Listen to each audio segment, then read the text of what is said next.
यदा यदा हि धर्मस्य ग्लानिर्भवति भारत अभ्युत्थानमधर्मस्य तदात्मानं सृजाम्यहम् परित्राणाय साधूनां विनाशाय च दुष्कृताम धर्म संस्थापनार्थाय संभवामि युगे युगे। अर्थात जब जब धरती पर धर्म की हानि होती है, अधर्म और पाप बढ़ते हैं, तब तब मैं धर्म की स्थापना के लिए युगों युगों में अवतार लेता हूं। श्रीमद् भागवत महापुराण स्कंध 12 में वर्णित है कि भगवान श्री विष्णु का अंतिम अवतार कल की अवतार होगा, जो कलयुग के अंत और सतयुग के संधिकाल में जन्म लेंगे। भगवान श्री राम और श्री कृष्ण का अवतार भी अपने अपने युगों के अंत में हुआ था। उसी तरह जब कलयुग का अंत आएगा, तब भगवान कल की अवतरित होंगे। संभल ग्राम, जो वर्तमान उत्तर प्रदेश में स्थित है, वहां विष्णु यश नामक ब्राह्मण के घर सुमति नाम की माता के गर्भ से भगवान कल्कि का जन्म होगा। उनके 3 बड़े भाई होंगे, सुमंत, प्राज्ञ और कवि।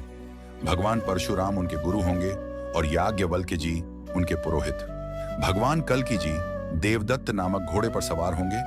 उनके हाथ में तलवार होगी और वह अधर्मियों का संहार करेंगे। यही वह समय होगा जब सतयुग का आरंभ होगा। भगवान कल्कि की पत्नी का नाम वैष्णवी, रमा रूपी और लक्ष्मी रूपी पद्मा होगा। उनके 4 पुत्र होंगे, जय, विजय, मेघमाल और बलाह।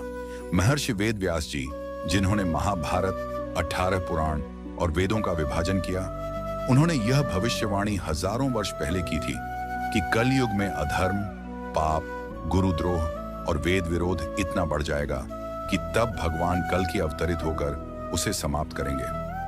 भगवान शिव की तपस्या, गुरु परशुराम से प्राप्त शिक्षाओं और दिव्य शस्त्रों से संपन्न होकर भगवान कल्कि युद्ध के लिए तैयार होंगे। अग्नि पुराण में वर्णन आता है कि उनका स्वरूप दिव्य होगा। वह सफेद घोड़े पर सवार होंगे, तीर कमान से युक्त होंगे और 64 कलाओं से परिपूर्ण होंगे। उनका अवतरण श्रावण मास के शुक्ल पक्ष की षष्ठी तिथि को होगा।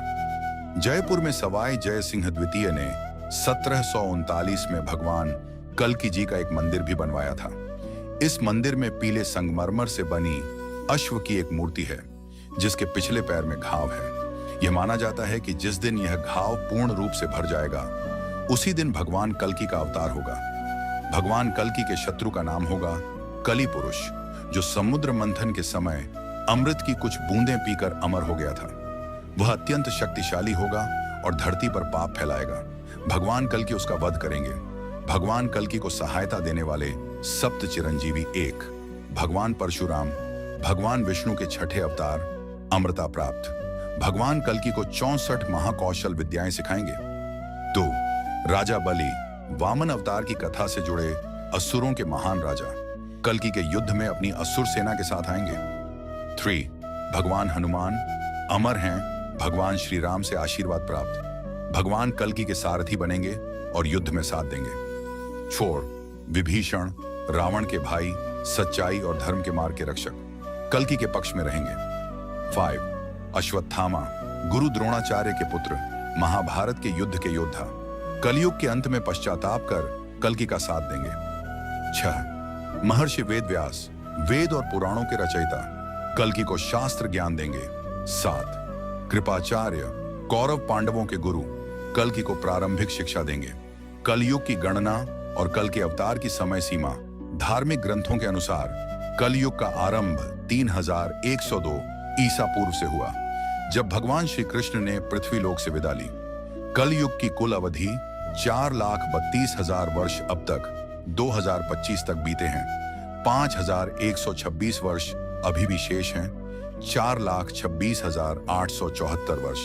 इसलिए भगवान कल्कि का अवतार अभी कई हजार वर्षों बाद होगा। तब तक हम केवल प्रतीक्षा कर सकते हैं, ध्यान कर सकते हैं और धर्म के पथ पर चल सकते हैं। जब तक भगवान कल्कि का अवतार नहीं होता, तब तक हमारा धर्म है सच्चाई के मार्ग पर चलना, पाप से दूर रहना, ध्यान करना और ईश्वर में विश्वास बनाए रखना। हर युग में अधर्म हारता है और धर्म की जीत होती है, और यह भी निश्चित है जब समय आएगा भगवान स्वयं प्रकट होंगे। अगर आपको यह वीडियो ज्ञानवर्धक और प्रेरणादायक लगी हो तो इसे लाइक करें, शेयर करें और हमारे चैनल द नाइटमेयर को सब्सक्राइब करना ना भूलें। जय श्री विष्णु, जय श्री कल्कि अवतार।